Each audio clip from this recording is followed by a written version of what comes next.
بسم اللہ الرحمن الرحیم۔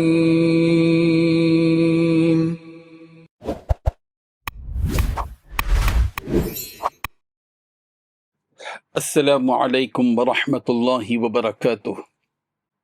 الحمد للہ حمدا کثیرا طیبا مبارکا فیہ، والصلاة والسلام علی سید المرسلین محمد وآلہ وصحبہ اجمعین، اما بعد۔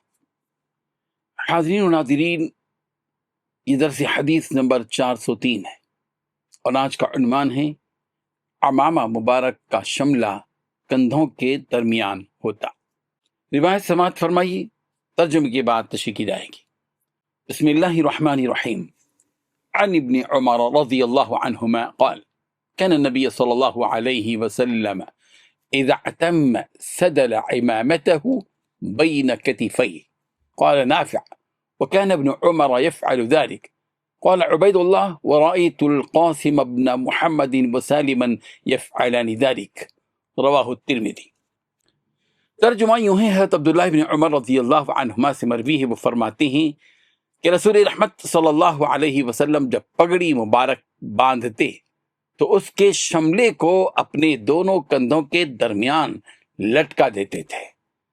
ابن عمر رضی اللہ عنہ کے شاگرد امام نافع فرماتے ہیں کہ ابن عمر رضی اللہ عنہما بھی اسی طرح کرتے تھے، اور عبید اللہ فرماتے ہیں قاسم ابن محمد اور سالم کو میں نے دیکھا کہ وہ دونوں بھی اسی طرح کیا کرتے تھے۔ بزرگان محترم، جیسا کہ آپ جانتے ہیں کہ جب پگڑی باندھی جاتی ہے، عمامہ باندھا جاتا ہے، تو اس وقت میں اس کا جو شملہ ہوتا ہے وہ چھوڑا جاتا ہے، اس کا ایک شملہ بھی رہتا ہے۔ تو نبی کریم صلی اللہ علیہ وسلم جب عمامہ باندھتے تھے، پگڑی باندھتے تھے، تو آپ صلی اللہ علیہ وسلم شملے کو اپنے دونوں کندھوں کے بیچ میں لٹکا دیتے تھے، نیچے لٹکا دیتے تھے۔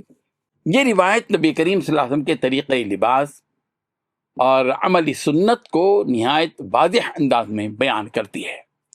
حضرت عبداللہ ابن عمر رضی اللہ عنہما فرماتے ہیں کہ جب رسول رحمت صلی اللہ علیہ وسلم پگڑی باندھتے تو اس کا شملہ اپنے دونوں کندھوں کے درمیان لٹکا دیتے تھے۔ امام نافع رحمہ اللہ بیان کرتے ہیں کہ ابن عمر رضی اللہ عنہما بھی اسی سنت پر عمل کرتے تھے، اور عبید اللہ رحمہ اللہ گواہی دیتے ہیں کہ قاسم ابن محمد اور سالم رحمہم اللہ کو بھی انہوں نے اسی طریقے پر عمل کرتے ہوئے دیکھا۔ اس سے معلوم ہوتا ہے کہ یہ صرف ایک وقتی عمل نہیں بلکہ ثابت شدہ سنت تھی، جسے صحابہ کرام اور تابعین نے اہتمام کے ساتھ محفوظ رکھا اور اس سنت کو جاری رکھا اور اختیار کیا۔ اللہ تعالی ہم سب کو رسول رحمت صلی اللہ علیہ وسلم کی سنتوں پر عمل پیرا ہونے کی توفیق عطا فرمائے، آمین۔ وآخر دعوانا ان الحمد للہ رب العالمین۔